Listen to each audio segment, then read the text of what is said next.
one day I film and he decides to mow. Really?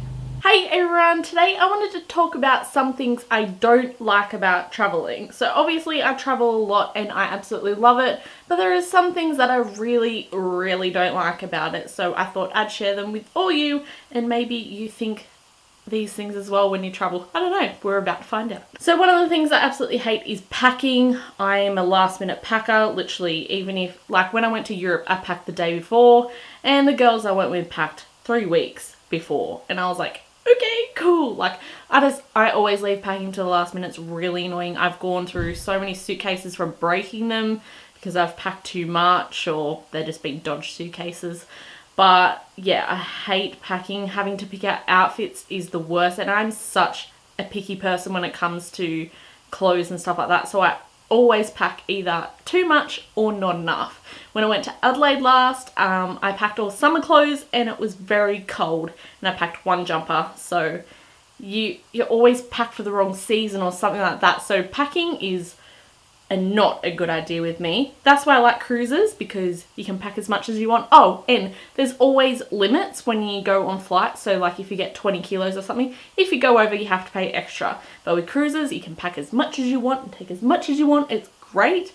But on flights, I hate how they have a limit. It's very annoying. So that's kind of like a 2-in-1, packing and baggage limits, if that's what you call it. If that is what you want to call it. Number 2 is flight delays. I hate when you're already sitting there for like international, so 3 hours before, or domestic, however long before you get to the airport before your flight, and then your flight's delayed and you have to sit there for even longer. What do I think I'm gonna do for that extra time? Sit there and stare at a screen? No, I don't want to do that. Like, I hate having to sit there for extra time. Like, I know there's delays for a reason, but they are just really inconvenient, and especially when you just want to get to your destination, whether it's going to holidays or going home, it's just really inconvenient for everyone, really. Number 3 on my list is rude people. I guess this can be anywhere really, but it doesn't matter where you travel to, you're always going to come across rude people, whether it be in a different country or here in your own country. For me, Australia. Like, you come across so many rude people, and especially when sometimes you just want to ask for help and you're like, excuse me, and if they don't speak your language, they're like, sorry, like they don't know what you're saying. So, which also is a language barrier, which is a bit of a bummer.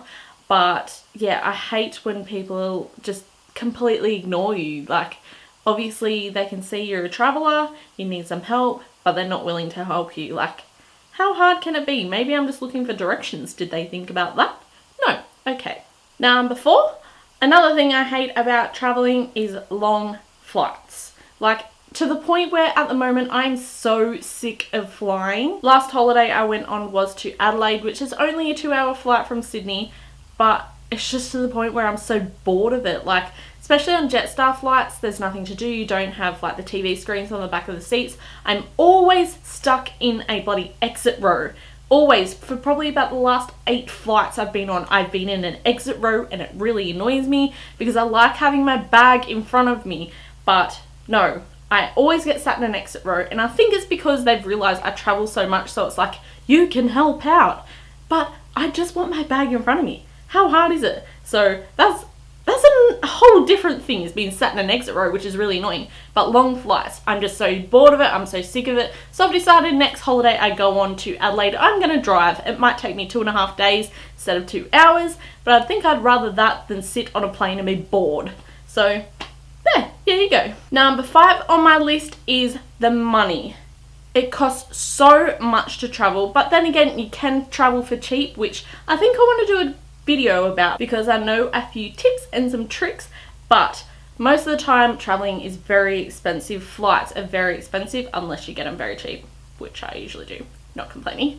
But yeah, other than that, it's really expensive, and when you add on your spending money and everything like that, it just becomes more expensive. But it's so much easier and cheaper to travel with people. But sometimes I like to travel by myself, and then it gets really expensive because you're paying for everything for yourself and blah blah blah. But yeah, I think I want to do a separate video on that, so I'll just keep that one short. Number 6 on my list, and a big one I really want to talk about, is my anxiety is the worst when I travel. Funnily enough, I don't really know why it happens, because traveling is literally my favourite thing to do in the world. But it spikes up a lot when I travel, to the point where I fainted twice in Sydney, because when my anxiety gets so bad, it's like my body shuts down, so I faint. And yeah, I've fainted twice in Sydney on the way to a holiday. One on a cruise, one I was just on holidays in Sydney. But yeah, I've recently found out, or think I've worked out why it is. I think it's the fear of the unknown. You will literally go on holidays into the unknown. Like, you have not a clue what's going to happen while you're on holidays. You know where you're going and some activities you might do, but anything can happen. Like, I've been in a car accident on holidays before, and we did not see that coming at all. So it's literally the fear of not knowing what's going to happen. And I worked this out by reading a book called Stronger Than Anxiety. It's an ebook online. I'm going to leave it linked down below. But yeah, after reading this book, I was like, whoa, like, hold on a second. I think I finally worked out what causes my anxiety when I'm traveling and stuff. It was literally crazy. And this book has helped me out so much in ways of coping with that. And on my last holiday, I was fine, like, literally after reading it. And I'm definitely going to try some mechanisms on my next holiday, which is Bali. So yeah, I'm going to leave that link for the book down below. It's literally amazing. It helped me out a lot, and it's going to continue to help me out a lot. So yeah, give it a read if you want to, because it's literally incredible. Another thing on my list is crowds. I absolutely hate crowded spaces, and I feel real claustrophobic when I'm literally stuff like this walking through a crowd. So that's a real big bummer when you go to very big tourist destinations. For example, I've been to Paris and Rome and London and all them. When I was in London, I actually did have a panic attack because I felt so claustrophobic in the crowd, which wasn't pleasant at all. But yeah, I feel very, very claustrophobic when there's a lot of people around, and that is everywhere you go in a major city. There is lots of crowds and lots of people, so that's always a struggle. And hopefully I'll come over that one day, and that'll help me out so much more. Another thing that I hate about traveling is getting sick. Everywhere I go, doesn't matter where it is, I always tend to get sick while I'm there or when I come back. I'll get like a sore throat, headache, a blocked nose, and a runny nose, and achy and everything. Literally, it's just a change in climate, which you can't help, but it's just really annoying always having to come back and still be sick or get sick.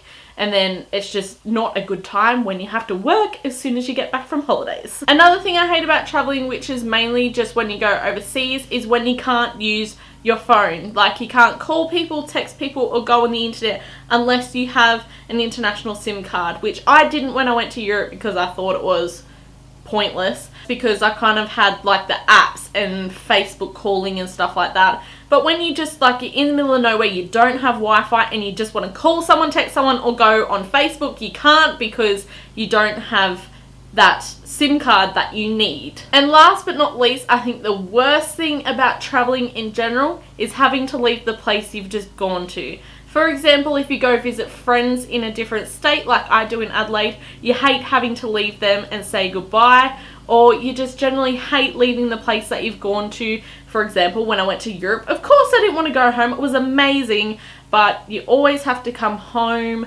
Otherwise, you're not going to see your family. You might get homesick.